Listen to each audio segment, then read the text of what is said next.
We're coming up to Chag Sukkos. Sukkah is Yaakov Avinu.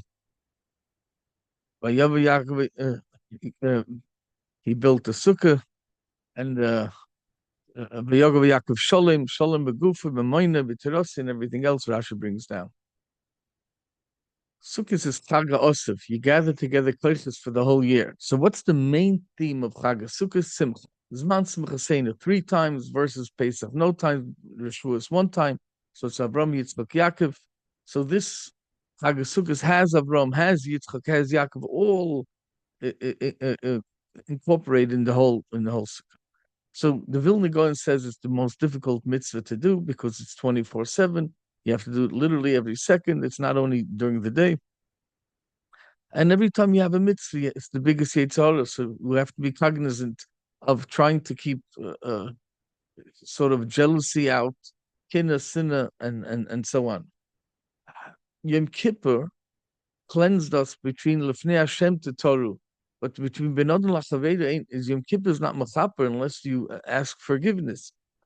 So, Sukkot, you have to work on this Achdus part of it. In other words, to incorporate everybody. You don't have to break bread with everybody. You don't have to sit down and invite everybody into your sukkah every time. But you have to realize that we're part and parcel. I want to finish with a story. At the end and to bring that out more. But let's delve into. So you have I happen to get this maybe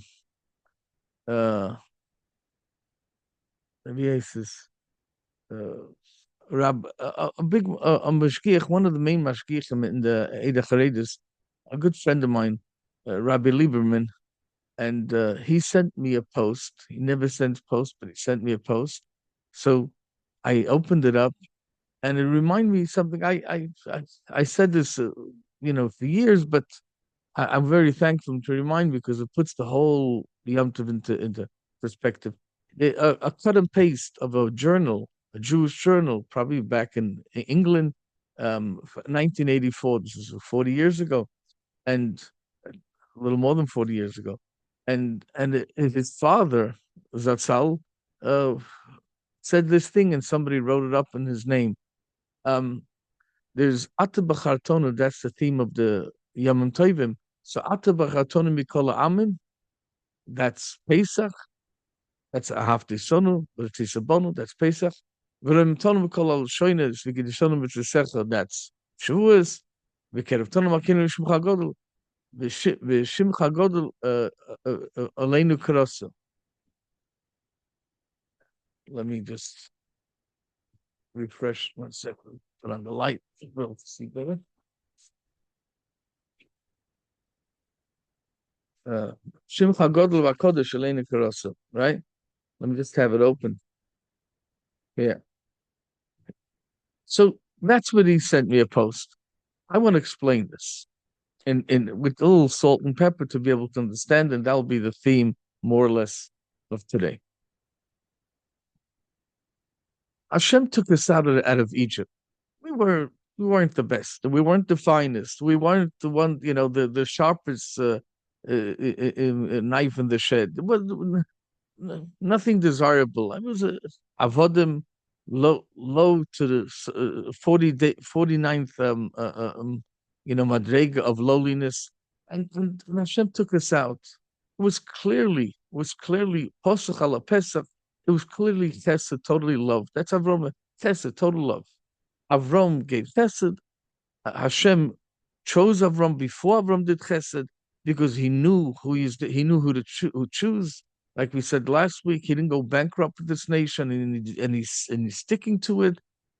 But Avram reciprocated, and Avram chose to deal with Hashem, to approach Hashem through Ahava, and that's Chesed.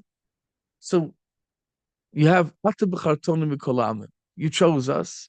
You loved us and you desired us. That's Pesach. Then comes to Shavuos. How do you know you loved us? Now you see, Soif Masav Machshavet Tzila. It comes Shavuos.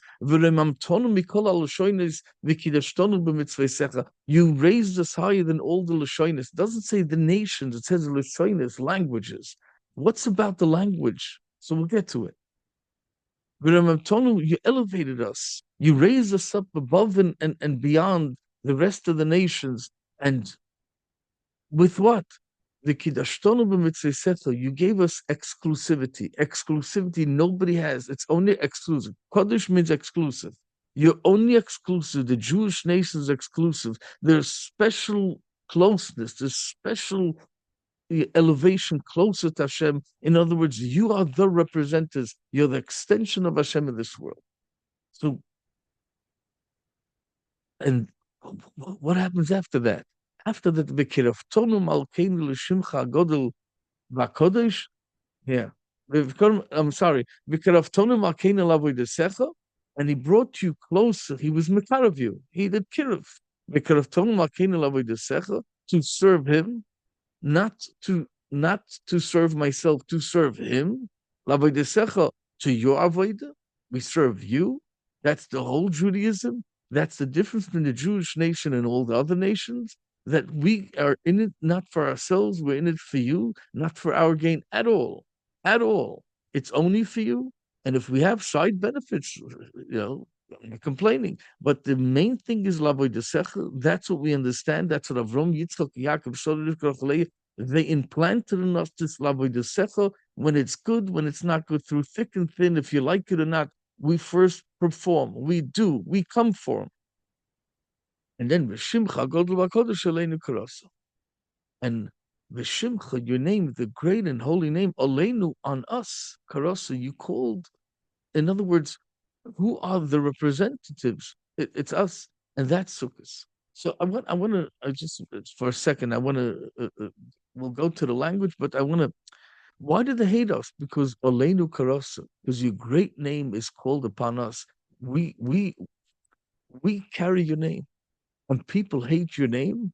And what's the name? Which name is it? It's Yudke Vavke. After many times Yudke Vavke, Hashem, 26 times in the ganze Bekitzer. After the whole Yom Kippur, Aleinu Karasa. So what's the great Simcha? The Simcha is as follows. I want to start off this great Simcha with the story of Rav Shteiman.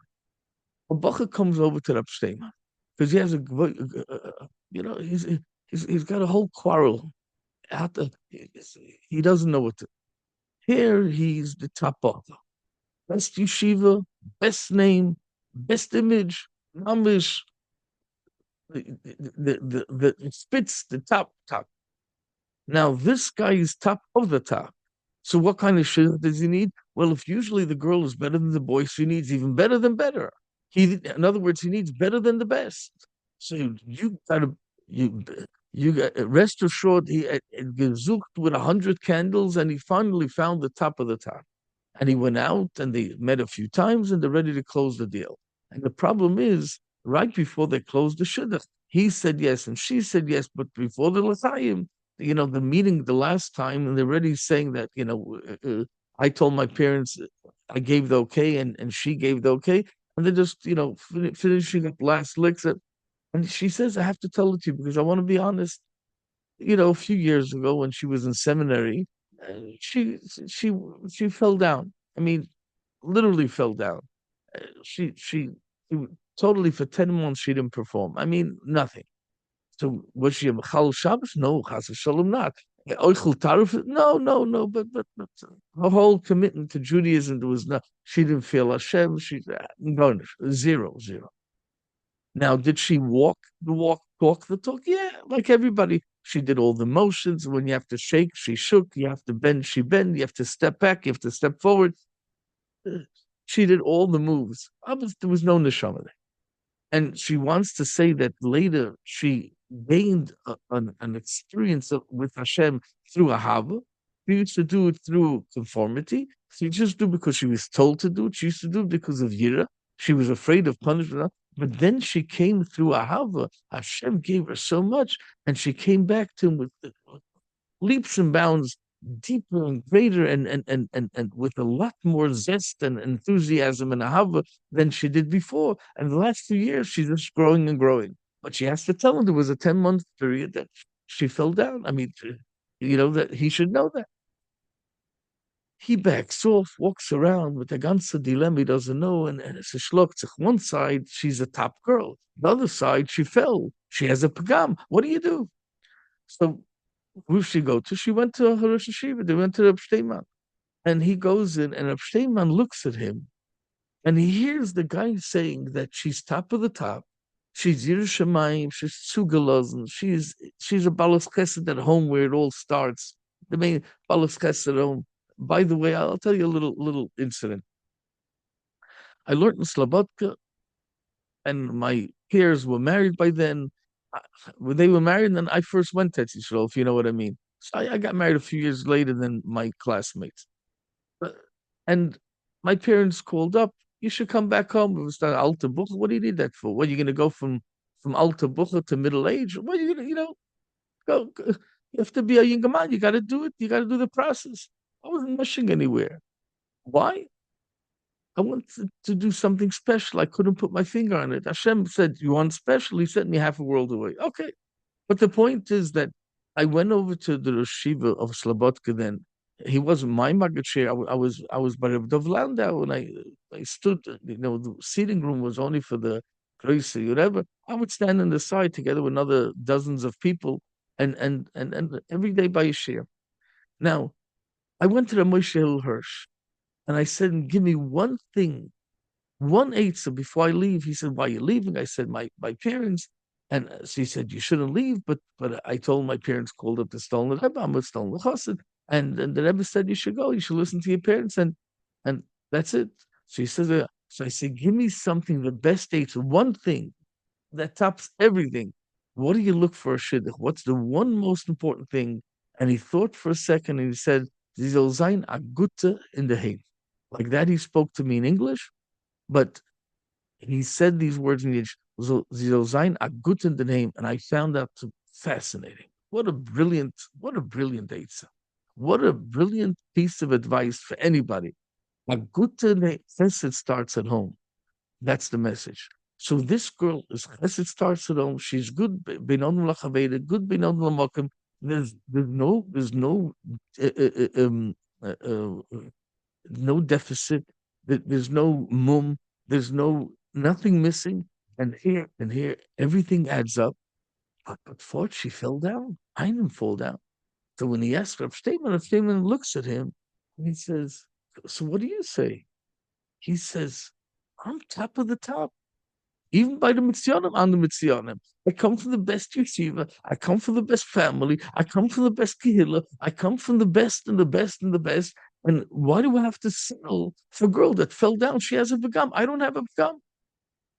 Reb Steinman got so upset, at the fault of the yeshiva system. The yeshiva system is good, but some people have all skewed up. So Moshe Kapoy, so verdreht. Reb Steinman looks at her and he says, "Please go away from me. I can't stand your daladamis. It's a way to Zolamamish. Please, by no means, when I make Kiddush Shabbos, you don't step close to my wine. You can't touch my wine. You're making a yain nesach." Like that harsh. That was the response of Steinman. You clearly don't believe in God. You don't believe in tshuva. Tshuva is the fundamental thing that you could come back. The other religions don't, not all the religions believe that. We know major religions don't believe that. They believe somebody has to die on a cross because you can't do tshuva. You need him to do tshuva. You can't do tshuva, so he has to die for your sins. What kind of garbage? What kind of falsehood? What kind of fundamentally fadreit from Minei Bay? The whole pshat is Hashem loves you, and He created before before this universe. He created tshuva. Tshuva was created. It's out of this world. It's out of time and space. How could you go back and fix something that happened? But tshuva is not it's it's not totally in space and time. You can go out of this sphere of space and time and reconnect, fix it up, repair, and bring it right back. And moreover, says Rav Steinman, she did it mehava. That's your own words. She did it mehava. It became meritorious. her connection is much stronger. If somebody broke up with their wives, Master Grishos is a big mitzvah. Why? Now it's much stronger because I thought I can do without you. Now I see I can't live without you. Now it's mitachahava. It's not just you know habitual. That's what I do when I get up. No, she's living on purpose, and you don't believe in that. The kids of the guy chapped Azayf and Kop and Tat and Statner. He was so shaken up that he started to cry and he wanted to do tshuva. He says, I thought I was top of the top of being Jewish. It turns out I'm a ganze Avodah Zarah over here. So I never signed up for that. I'm not that bad. Well, you got to start believing the tshuva. So the Steinman says she's doing a few years, growing and growing in growth mode. What kind of mode you're in? So Rav Steinman says, if the father say thank you to father and come ask, because if he comes tonight and asks me if he should do the shidduch with you, I would tell the father, daughter, run to the hills, don't do no shidduch with a guy like you. The kid said he did shuv on the spot, and he really took upon himself to start believing for real, to live for God, not for yourself. Lavoy desecho, it's not about me. What's esrik? Altiveni l'dei gaiva, like the passing Attila. That's the whole Indian about the Ishanis and the whole Gaiva thing of I'm the best and I'm the greatest and I deserve the best.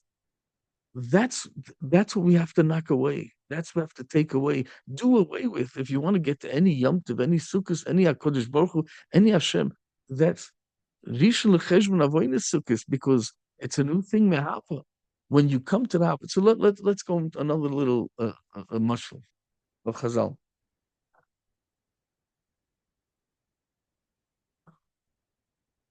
This mashal is said in many other ways, in many different situations, but I'm going to take one of them.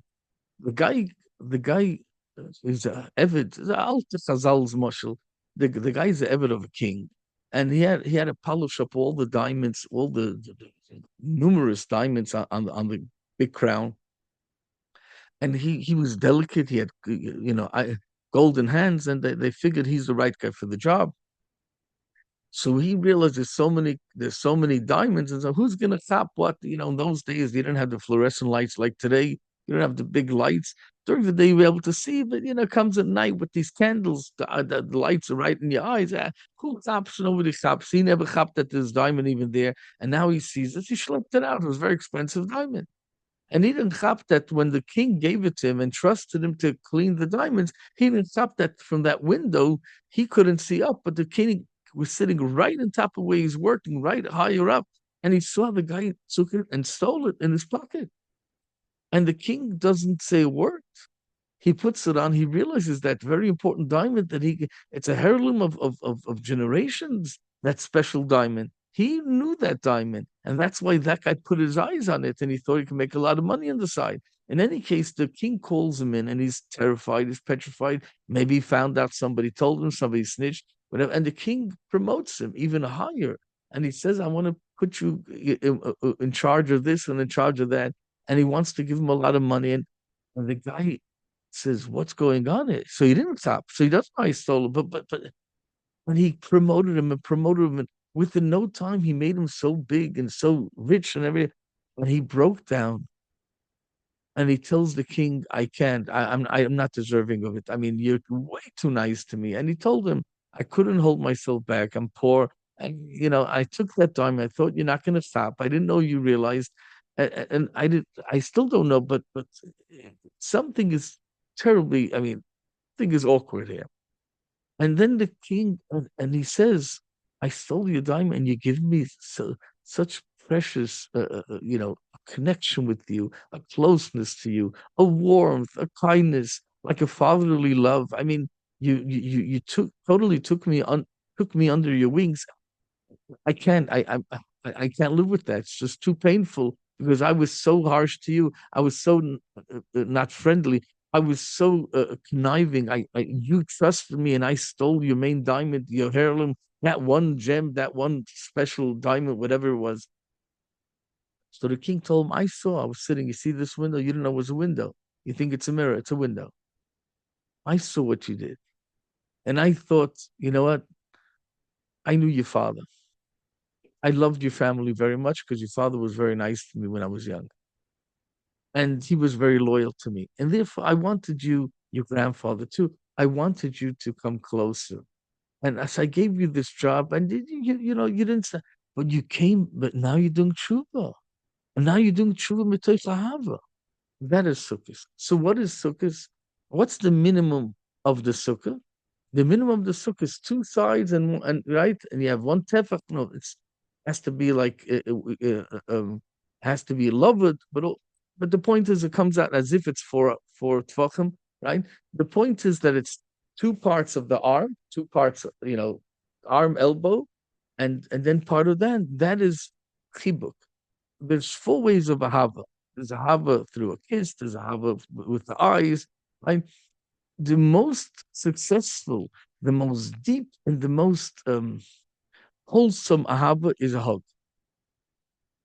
You can say something nice. You can even kiss the person. You can whisper something nice in the air. You can smile with your eyes. All this is expressions of ahava. The most wholesome ahava is chibuk, hugging. Why? Hugging says, I'm holding your back. Your back has nothing. There's no chain in the back. There's no, I don't even know, on back of the jacket. Like, I don't need, what's there's nothing there. I'm holding you saying, I can't leave go of you. I can't. I just have to hold on. I can't leave go. In others, I'm not judging you because I'm holding the back. That's sukkah, the two walls and a tefach. That is sukkah. Sukkah is the minimum fear is I'm holding you and I'm not letting go. That is, even if you stole it, but you can have a comeback. You can do tshuva. And if you do tshuva, you can come back with mitoich hava, and I'll give you reasons to have a hava. I'll give you reasons to reciprocate. I'll first say, I choose you, Jews, to elevate you, to make to bring you closer. And I choose you should carry my name. Yes, you're my representative in this world. It's not gaiva of you, but you're proud to carry Hashem's name in this world.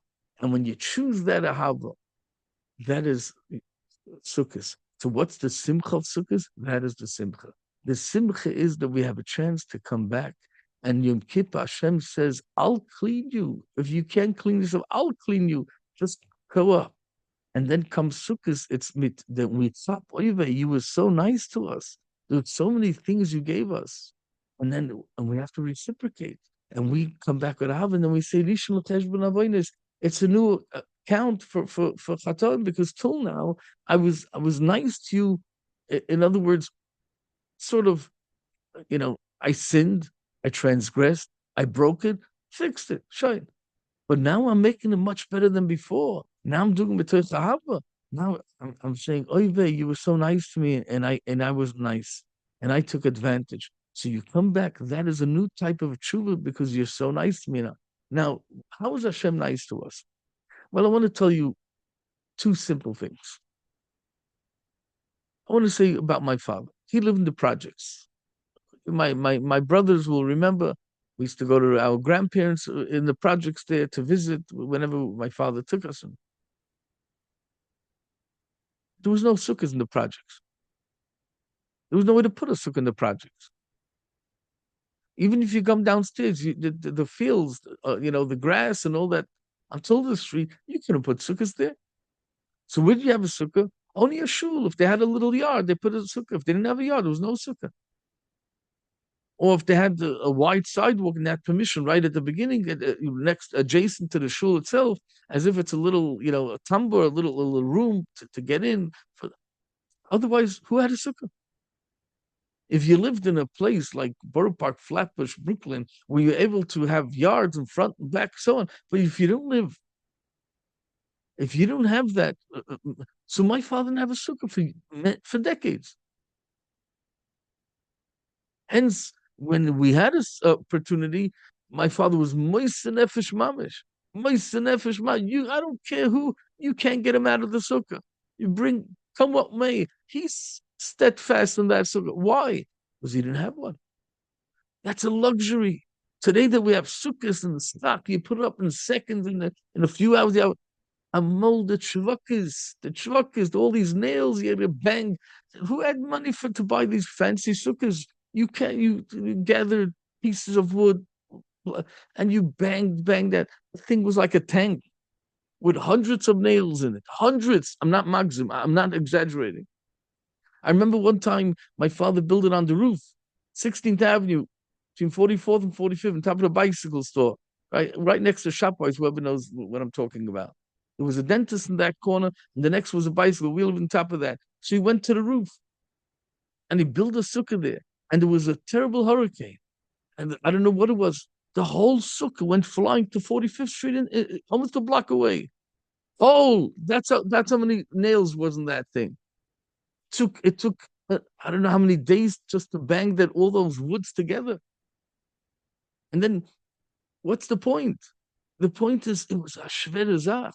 And then we had these gallon bottles, remember with the handles in it, these grubber wine bottles from Stockay, Satin. I don't remember one of those two. And you brought those bottles up to the roof to wash on Latila Sidai. Today we have you walk in, you walk out. It's such luxury.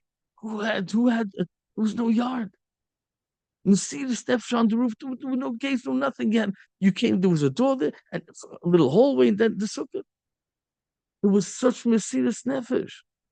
Today, what kind of Mesiras Nefesh? Today, if you live in a Jewish neighborhood, you want to buy a house, it's going to come with a porch. And if not, you're going to have a yard, you're going to have somewhere to put. Who had a sukkah? Let's go to the Esrog. I'm not talking about I'm not talking about 200, 300 years ago. You had one esrog, because it was a scarcity, mamish. You had to bring it from all the way Western Europe and South somewhere where it's the warm countries, and you got it, you didn't get it. It was a whole to do. I'm talking about even 100 years ago. How many esrogim did you have? One for the block, one for the shul. There was a black esrog. After everybody made a bracha on it, hordes of people would come to the rabbi to make a bracha. Or a pshagroisa gvir. It was so expensive. You had to give away half of your life just to get an esrog. Today, every kid has an esrog. You go to the shuk and you buy esrog. And if you don't have money like most of us, so you go and you get the cheap ones before Yom Tov. And everybody gets one. A luxury that you can shake. There's all shilas about the shoyel, and you have to matonam naslahak. You have to give it away. How many people have this? Who has the shaila? You buy there's a 20 set, there's a $20 set, there's a 30, there's a 40, there's a 50, and then there's a few $1,000. But it's a luxury. We have to thank Hashem that we have this. We have to thank Hashem. How embarrassing, how lonely, how undeserving one feels when he would stand in the shul. When I was a kid, all the kids didn't get one.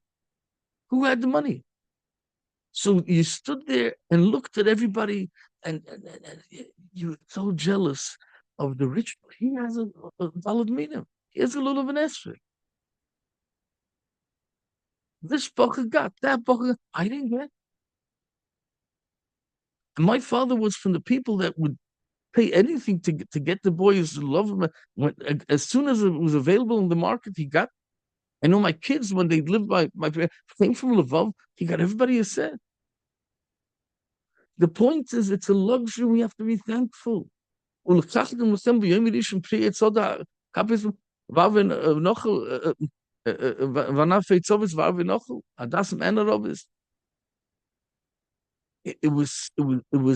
a luxury amol. Today it's not a luxury. Today, even till Ukraine, we get the sets, and it's not expensive. You can get expensive sets, but I'm talking about at least minimal. That a person comes to shul, gets the guy that stands there doesn't have he has to wait for him to finish nanuim so he can start. It's a boots and a charpa, great mitzvah. Somebody has the money. When he sees somebody doesn't have a dalad minim, buy him one. You can buy yourself olam haba for a few pennies. So let's go weiter. We spend a lot of time on what's a tudvei. So we have to appreciate it when we do have it. when we have access to a sukkah and we have access to dalad minim. So I just want to just a little more, and then and we'll go on. So when it comes to sukkahs, especially sukkahs, when Hashem is hugging you with that sukkah, that's the symbol of sukkahs. It's the hava that he extended to us without we don't deserve it. And then we said, "Oh, we don't deserve it," and he gave us far more than we deserve. And you start being happy. And we say, "Ach samech," only simcha, nothing else. So a person that's jealous can't be simcha. So what you have to do is you can't be jealous. There's only one way not being jealous. To have emun Hashem, to trust Hashem that He's competent and He loves us enough. And if it would be good for us, He would give it to us. And the fact that something in the sukkah doesn't work out, it's not. It's because He feels that this is what you need to work up to become more refined, and to be zoiche for that or something else or good midas. Everybody remembers the story. It was, I don't know, it came out like 20 years ago. I can't remember when it happened. Maybe 30 years ago. I don't remember the time. There was a guy that came from the former Soviet Union, and he comes in Yerushalayim, and the market is so big, and everybody goes to these experts. They have Rabbonim experts that many people come over and ask, is this a good esrog? They're selling it for, I don't know, whatever amount, X amount, and is this worth that? And these Mevinim would know, no, that's way overpriced. No, I wouldn't pay.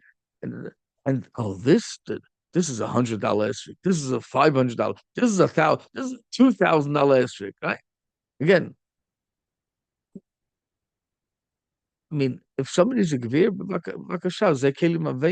yeah, but so many stories counter this story. Did you buy your wife a dress? Did you buy jewelry for Yom Tov? Many, who was it? Who was it? Rabbi Levine, I think it was, and he was busy with other mitzvahs, and he bought an esrog within 2 seconds. He bought and put it in his pocket, and he's walking off, and they're saying, "You're the Yerushalayim, you don't care about mitzvahs." And Veyu, he says, what am I not doing on Veyu b'mitzvahs? I'm not wahrscheinlich the mitzvah. I am. I'm beautifying the mitzvah. So they told him no, but it's got to create hodor. One pshat's hador mishana l'shana, that it's. How do you know how create hodor? A fruit, a fruit of a tree that's hodor. How do you know what's hodor? The Gemara says hador mishana l'shana. It's on the tree a few seasons, right? The the the other pshat is hodor. It's got to be nice. It's got to be a nice. And esrog is a beautiful fruit. The smell, the citrus smell, and it's a beautiful fruit. Now, so Rabbi Yelvin answered, "Vadar pnei zokin." You have to beautify the face of the countenance of a zokin, of an older person. I'm doing that mitzvah. I'm going to the hospital and making old people happy. I've got no time to sit around and check this, whatever. What was this cheshbon? So I'm going to give this cheshbon through this story. The story is that this guy from the former Soviet Union comes to buy a lulav and rasroigim. He comes to buy a dalad mina. He knows nothing from nothing. He walks in b'chayaychen. Doesn't know what's flying. Why doesn't know what's flying? So listen to the story. So what happens is that the market is overflowing and the people are overwhelmed and nobody's buying anything because there's long lines to go to this maven and this mumche and this rav and that rav to check if it's a good. So they decided that's extra. If you have extra time, but the point is nobody's buying because everybody's on the line. One thing you have to wait. I have to wait a half hour. I can't tell the buyer. I'm sorry. I can't tell the seller if I'm buying it because I first have to show it to him. Well, 100 people pass by, they would have bought it if you wouldn't hold on to it. And lady, a half hour, you come back, an hour later, you tell me it's not good, it's not good enough for you, and then I lost my clients. It was a big loss. So they decided only come with specific shilas. Is this kosher or not kosher? If you don't have a shilah, you just want to know the worth of it and how if it's overpriced or not. That's not to us. And they put up signs. I'm sorry, we don't answer such shilas because it's everybody loses on the deal. It takes hours and hours. So this guy comes, he picks out in a second the first three lovim that he finds, and he goes to the rabbis and he says, "Is this kosher?" And they look at him. What do you mean is it kosher? I mean, you don't know if it's kosher? So he says he came from the former Soviet Union and he doesn't know anything about it. And he over there, he wanted to become frum, but he couldn't. And when he came out, he started to become frum, but he never learned the Hilchos Lulav. He has no idea Dalad Minim. He just read that before Yom Tov, you do Dalad Minim. So there was no internet then, he just and he has no idea, no shurim, no nothing. So he comes, he says, Shabbos I already learned, I keep Shabbos. Kosher I already learned, I keep. I never got to Dalad Minim. I didn't know. It just fell upon me this Yom Tov, and they told me I have to get Sukkos the rabbi. I have to get Dalad Minim. I don't know. So they felt terrible, and then make exception to the rule. That's called exclusive. So because this person is not trying to, it's not about bargaining. It's not about market. This is about he wants to come closer to Hashem. He doesn't know how to go about it. So they felt they dropped everything and they take one look at the lulav, three mumcha rabbis, and they say this is the most beautiful lulav we saw as of yet. Where'd you get it? I don't know. I picked up one of these tables and I bought it. Which table? That table. They couldn't believe it. So he says, okay, so could I leave it here? I'm going to get three esrogim. I need for me and my two sons. He comes back literally 2 minutes later, he just picked up the first three boxes of esrogim and he brings them the nicest esrogim they saw in the whole season. Where'd you get it? That table? What do you mean? We saw that table. Everybody's buying from those tables. How could it be? So they said, no, there's got to be something behind that. Explain to us explain to us what happens. And he says, I don't understand. I told the Rebbeinu Shalom on the way here. I said, Tata and Himmel, you know I wanted to come close to you in the former Soviet Union. They didn't let me. You know that when I came in, slowly but surely, I'm taking another mitzvah, I'm learning it, and I'm finding out what am I supposed to do, and how to do it, when to do it with whom, and where, and I'm keeping the mitzvahs, I'm coming closer and closer. I didn't even know that I'm supposed to know about Daled Min. I had no idea about it. And I didn't get to it yet, and not in the Chumash, and not in the Halacha. Please help me. I didn't know how to choose it. Please choose it for me. And he picked up the first three, and Hashem chose for him the most beautiful esrog, the most beautiful lulav. That's when you go with emunah. In other words, it's not about me; it's about serving you. What's needed from me to serve you? And if I need a dalud minim, please help me out. If somebody comes to that with a shidduch and with panosa, with chinuch, with mazel, he says, Hashem, I don't know. Please choose for me. Now Hashem says, I gave you your mind. You grew up from a circle, so I can't. I'm not going to just do everything for you. I brought you in this world. I want you to participate. I want you to pretend as if you're doing it. You're creative and you're. But the zugang, the approach, the mahalach is going to be Hashem. It's all about you. So please help me. I want to come closer. I want to reciprocate the hava that you're extending to me. So let's go back to the Atar B'Chaton.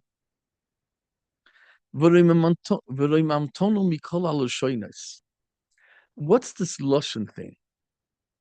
It's not only the nations. It's not about language. It's about the Lashon. Sukkah doesn't have the Lashon. In other words, the word Sukkah, you have let's say four sides. You have the throat, right? You have the teeth, you have the lips, right? And you have the tongue. Palate also, but that pronounces certain words, certain letters, right? Lamed, you need a tongue for lamed. Dalid, tes, tough, and so on. In the sukkah thing, you have the mouth, it's the lips, that's a shmira, it's like a gate. The teeth, the backside, the palate, but the tongue is being protected. Why? Because the sukkah is the symbol of the Beis Hamikdash. You're leaving your house and you're going into Gullus, and we in the tefillin when we say Hashem, please let's be Yotze, all the Gullus that we have to go in life with the fact that we left our house, we're coming into your house. And it says Diras Arai, because this world is Diras Arai. And you come in, this chach can't be knocked in with a nail, has to be, it has to be loose, and because between us and the Eibishter, you have to ideally you have to see a little, the stars and so on, because it's got to be not mavdul masach hamavdul. There can't be partition between us and Shemayim. We have to be connected to Shemayim. We have to see the stars. We have to see that the Fulam Shemus Yikra, Moinin Mispala Kechavim. He counts us, each and every one of us, and he gives us a name. We have to see this connection to Sahaba. The walls, yeah, we don't want to let in outer influences. They can't be shady and shaky, but they have to be solid. But they can't move around more than the tefach. But the stuff we have to be connected. And when a person realizes that, so if this is a symbol of Hashem's house, Ochem what kind of house is that? Is that the beauty of the Beis Hamikdash? And we say the Ishanas, and we walk around with Ishanas, and we cry. There's such beautiful Ishanas. Some of them, I start crying when I read some of the Ishanas, and namely, let's go to one of them that I remind myself now. 1 second. Yeah. Oymani choima. When I come to this Ishanis, I melt down. Baruch Kacham Agolus, Aharuga Alechem. We get killed because we're carrying your name. Menachshavs Ketzayin Tivka, like sheep to the slaughter. Zruya Ben Machisel, spread out between all the people who despise us and angry at us and want to just obliterate us. Avuka Baradvuka Bach. We're still, in spite of all that, we're still connected to you. Penis ulach, we carry your yarmuk, your oil. Yechida liyachta, kvusha bagoila. We're captured in the goila. Lemedisya, meruta sveti, kapetch von alle Seiten. Nesunum lamake. We are giving to us people to hit us, to destroy us. Sivela siblach. We are Sovel, your siblach. It's because we carry your name, and we do it proudly. And we do it proudly. Although sometimes we feel, and it goes on, it goes on. So we shrai shoyge moishana, muchamat oishana. There's other ones, but the point is that if you think about it, how we're in shams, and we go out to the sukkah and we cry, Rabbeinu Shloim, where there's other ones. Okay, Erech Shui is also, Hakshilu Kol Shavu Kuma Vaishi, Zikoy Barachim Vaishia. Bekitza, there's where's let's take another one. Evan Shasia Beis Abchira Goyren Oron Dvinam Nut. That's all Beis Hamikdash. Haramiria Bahal Yeroz Vultifar Techa Chona Dove Toiva Lavonin. Every word over here is Beis Hamikdash. Yifeinov b'Sayis Kol Oretz. Klilas Yoifi. That's Yerushalayim. Minas Atzedik Boking L'Shiftech Novishana Sukkah Sholei. And we're davening for Sukkah Sholei. It's all about the Beis Hamikdash. And Chanukah Samizbech and Chanukah is 8 days because of this 8 days. Why? What's the 8 days, B'chlal? Why 8 days? It's in according to the Torah, it's 8 days. In Galus, in the diaspora, we have 9 days. But it's 7 days of Sukkot and 1 day Sheminah Atzeres. Hashem says it's kosher like Pridaska. So we have Simchas Torah together with Sheminah Atzeres and Yisrael. In the diaspora, we have 2 days. So it's 9 days. But it's in the Torah is 8 days. And Chanukah, the Gemara says again, the Porei Chag, 8 days Chanukah, again 8 days of Sukkot. One of the sheets is in the Gemara in Shabbos. So you have over here a clear Beis Hamikdash, Beis Hamikdash, Beis Hamikdash. So what's holding back the Beis Hamikdash? What's holding back the Beis Hamikdash is the Lashon. We have a different Lashon. Our Lashon is not the source of all news, of all bad mouthing, all slander. the internet lives off that. The non-Jewish, many of the non-Jewish, all published publications, if it's journals, if it's magazines, if it's newspapers, if it's internet articles, it's all lashon hara to bury somebody mamish alive. And we have Roimam Tonim Kol Alushonis. We have a lashon without lashon hara. Lashon hara is equivalent to the gimel chamuris, to killing, murdering, and gilarayas.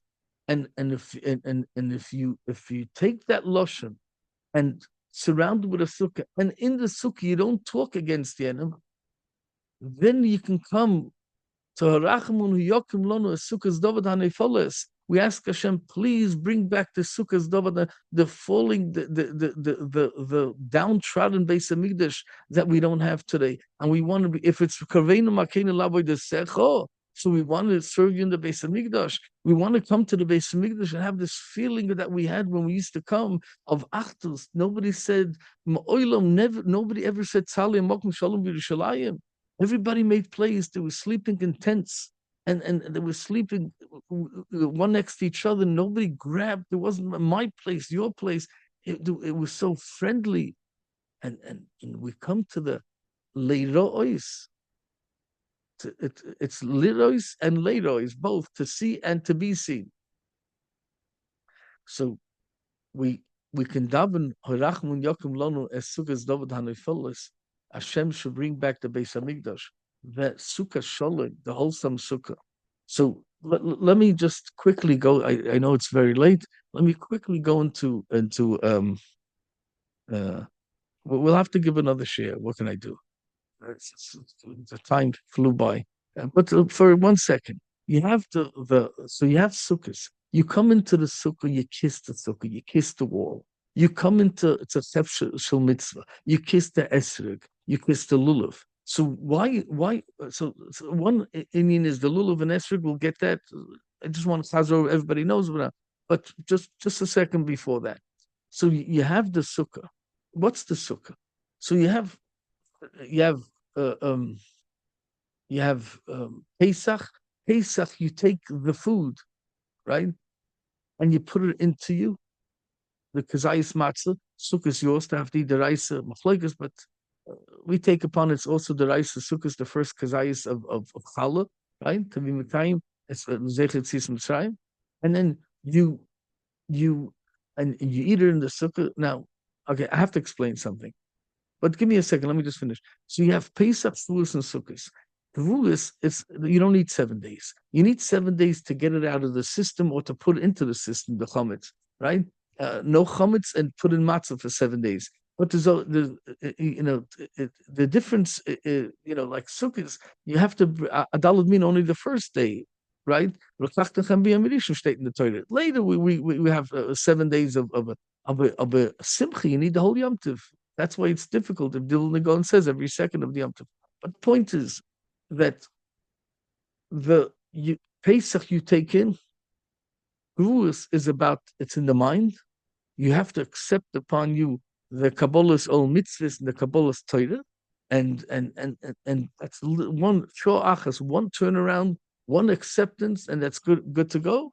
And then you have that's 1 day is enough. And then you have sukkahs. Sukkahs, you jump in, not you put the mitzvah into you. You jump into the mitzvah. It's like a mikvah of tahara, a mikvah of embracing. Hashem embraces us when we go into Hashem's house, and that's why it's so important to have the guest and the shofrim, the groisim, the chitten, and the 7 ushpis, the 7 prestigious guests. They're the shofrim. They're the mechitin in this area. And you remember the story of the Pinchas Koritza. He wanted to be all alone, and until came Sukkot, and Avram the Shpizin didn't want to come in, and he figured, Hashem says it's not about you, elevating yourself. It's about serving people, my children. And he had tarot, and then the Shpizin came in. It's about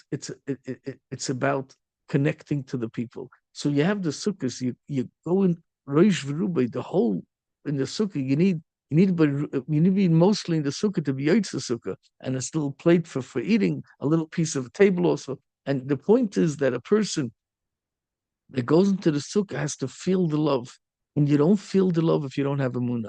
if you work on the Muna, and working on the Muna is you have to be humble. You have to, and how to be humble, you have to be realistic. Somebody that's realistic and he seeks the truth and he's realistic, he doesn't think it's God's gift to humanity. That person has room in his heart for everybody. That person is a happy person.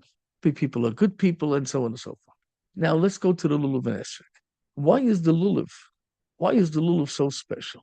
The lulav is special because the lulav, it's the shedra, it's the spine.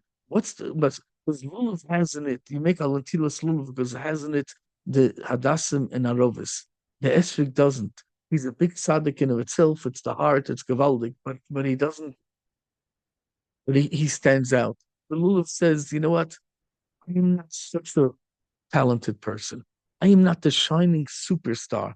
I am not God gives to humanity. I'm like most of us. Most of us, you're looking for shit. It's not the biggest and the best. It's not the greatest. No, it's not the most,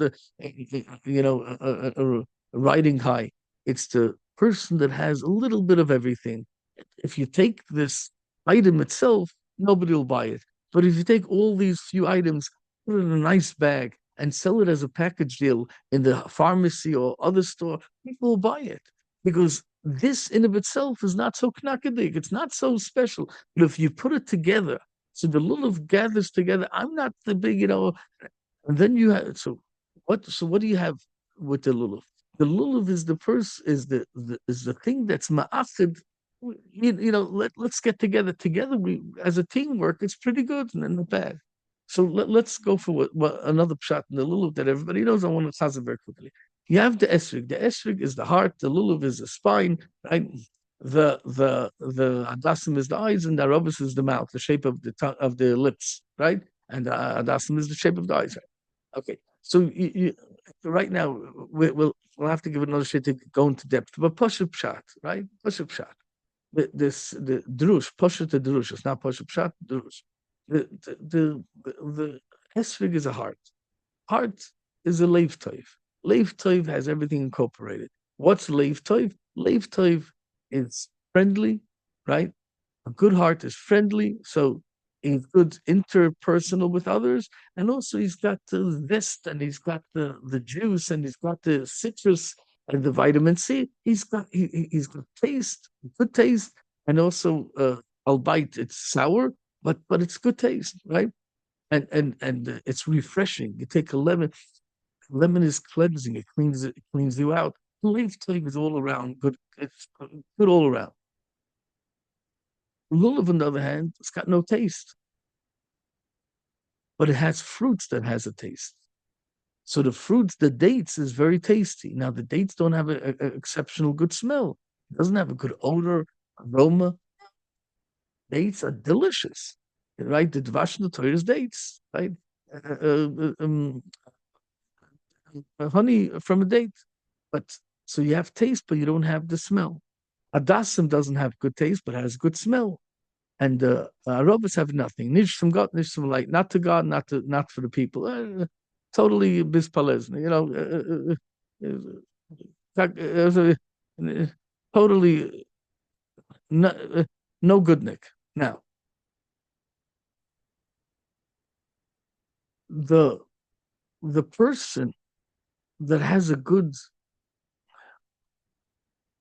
okay, you walk into a new company. I always say this, I'm going to repeat it. You walk in every year, we'll say this year too. You walk into a company, you walk into shul, you walk into kili, you walk into yeshiva, you walk into workplace, and you're new. You'll have people that are very nice guys. They'll show you the coffee room, they'll show you this, they'll tell you in this city here, go here, you can buy this and there. And you knew you just got married into this place, you don't know anything. They're nice, but they have zero depth. If you want to get into deep conversation, ask Nijdomet. And you realize for the first few days they're nice people, yeah, but to become a friend and to share my inner thoughts and to share my concerns, it's not. There's nobody to deposit anything in and to leave it there. They'll it's nicht. Then you have the lulav. So that's hadasim. Dasim is you have a good character. In other words, you have a let's say you have mitzvahs. You're very good. So it's a good odor. And when it smells good, means good mitzvahs. You're doing mitzvahs, you're being kind, you're being committed, you're loyal, you're loyal. So, so it smells good, but when you want to get into depth, that's not the person to go to. The lulav, on the other hand, is not too friendly. It's more introvert. And but if you get close to that person, you get stuck at an airport, on a plane, sitting in a waiting room, anywhere, and then you start talking to this person. Well, we're working together for days, weeks, months, years. We never got to talk to. But the second I talk to the guy, him or her, I realize they've got a lot of depth. And when they become a friend, it's a friend for life. It's a deep friendship. There's a lot of teichen to this person. I didn't know that before. That's a little, it doesn't smell good. They're not so, outgoing. But once you get into the kishkis, you realize, wow, there's a gem hidden over here. It's a hidden treasure over here. It's a walking hidden treasure. You should nush from that person. They have got opinions about everything. They just don't share it because they don't find anybody to share it with. But if you get close enough and you gain their trust, you got yourself a beautiful, deep, and long term friend. So that's when you taste the dates. Oh, the nutrition of the dates. That's absolutely delicious and amazing. But you wouldn't know that until you taste it. In other words, from walking by, you wouldn't know that, not from the smell. Then you have the esrog has both, and then you have the robbers, nish Torah, not intellect, and not friendship, nothing. Why? Because it's that tongue, that loose tongue. You're afraid the second you walk away, when you're there, they're talking about everybody that left behind their backs. When you walk away, you're the topic of conversation. Menemta fear, you're on the table, and they operate on you, and they dig into all the kishkis, and they reveal all secrets. You wouldn't Nobody wants them around. Nobody wants them around. Not as a deep friend, not as a long lasting, not even a person. Just to move on, pick on somebody else. And they don't know why. Why is it? Well, you bring nothing to the table. No pleasantness and no depth. Like what? So, but the lulav takes everything together, and as holding it with two hands together, then they can amount to something. Yeah, for it, you need people. It's good to have a few people in the room. Now, let's go one step further. Comes after the 7 days. What do we do to that tongue? We smack the boredom out of it. We say, if you shape up, just drop that tongue to the ground and bury it. Bang off all those tongues, all those leaves, all these lips that didn't keep it closed, that didn't keep your mouth closed. You said much more than you know. They knock it out. But first is a tzabrachana, so you throw to the base of Migdash, to the Aron Kodesh, on top of Aron Kodesh to Hashem, because Hashem says He wants tshuva, and you don't believe in tshuva. You can't walk anywhere close to the Shteiman's bottle of wine. So when you take the the whole Yom Tov and the mitzvah and the Sukkos and everything else, question is, what is it about the last words, V'shimcha, V'shimcha Godel V'Kodesh Eleinu Karos. Okay, I'm not going to open it up. V'shimcha Godel V'Kodesh, your great and holy name, your exclusive holy name, your great holy name, greatest Chesed, Oleinu Karos. You called it upon us. That means we're the people holding that title. We're your representatives. We're carrying your brand name, your great and awesome and holy name. What does that mean? The Torah says, we just read it Shabbos. Kishem Hashem Ekra Havogodel Elokeinu. That's the source of Amen. I'm not going to get into that now. What is the Shem Hashem? The Shem Hashem is Yud Kei Vav Kei. It says, Kishem Hashem Ekra. What does that mean? Kishem Hashem. What's the pshat when I call out Hashem's name? Well, ultimately, what it means, if you go deeper, it means Kishem Hashem, the Yud Kei Vav Kei. When I call out the Yud Kei Vav Kei, Hovu Goydel Elokeinu, bring greatness to Elokeinu. Elokeinu is Midas Adin.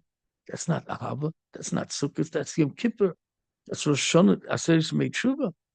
But in essence, even then is Molei Rachman, Fulei Rachman Yom Kippur. But the point is that He's Shem Hashem Ekra. Today we can't pronounce Hashem's name. We're in Golis. We're not capable of going into depth. Today it's about, you're my master. Boss, chef, this is my boss. My boss, my boss sent me. My chef sent me. My master, the Shem Adni, yeah, Adon Shali, my master. We pronounce it with the Shem Adni, Adoy and then Noi. We don't pronounce Hashem's name. It's way too holy because we're not there. We're not worthy of saying that. Of Yud and Hey and Vav and Hey, which that's the Tziv, which is Hoya has that word. In those four letters, you have the three words of Hoya. In those letters, you can make the words of Hoya. He always made it happen. Hoya, he makes it happen. But yeah, he will make it happen. Today, we don't see that. When it'll come the time of Mashiach, and we'll build a Beis Hamikdash to Sukkot Sholem, the wholesome Sukkah of Hashem, and will be Yud Kei Vav Kei. We'll pronounce Hashem's name with Yud Kei Vav Kei because we'll see it, we'll live it. We'll see how he how he made everything happen, the good and the bad, and the seemingly bad. When he makes it, and he would always make it happen. When we come to that recognition, then Hovu Goydel Elkein, even Elkeinu will be good. Today we only do Baruch HaTov HaMeitiv. When you get a Yerusha, you get an inheritance of $1 billion, you make a Tov HaMeitiv. And then for the person that deceased, the person that passed away, we say Baruch Dayanemis. When Mashiach comes, we'll build Beis Hamikdash, and the glory of Hashem will return back to this earth. We'll see that everything what Hashem did is Tov and Meitiv. It's good and it's meitiv to others.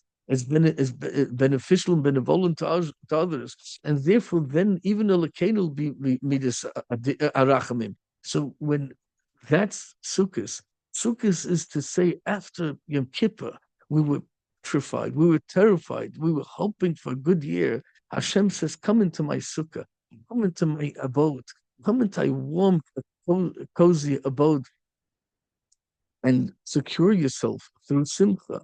If you can simcha on sukkahs, you won't badmouth anybody in that sukkah. You'll have a good ben shtiyot. If you don't judge anybody in sukkahs the whole year, nobody's going to judge you bad and only good. And Metz Hashem, that'll bring us to the day where we won't see good and bad. We'll realize everything and all our hardship, all our pain was all for the good. And that's true simcha. That's everlasting simcha. So this is share number one. We'll have to continue Metz Hashem. And I hope everybody has a kosher and a freiliche sukkahs. We have Pesach incorporated in it, freedom. We have Shavuos. We got married to Hashem. In other words, we're in a relationship. That's the Jewish religion. We don't have a Jewish room. We have a Jewish relationship. And then Sukkot is when it all comes together, and Hashem says, "This is the Yichud room after the chuppah." And we give each other presents with our presence.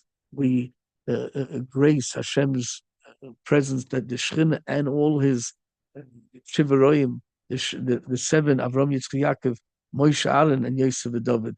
Let us be worthy of the simcha for a whole year. Amen. Thank you very much.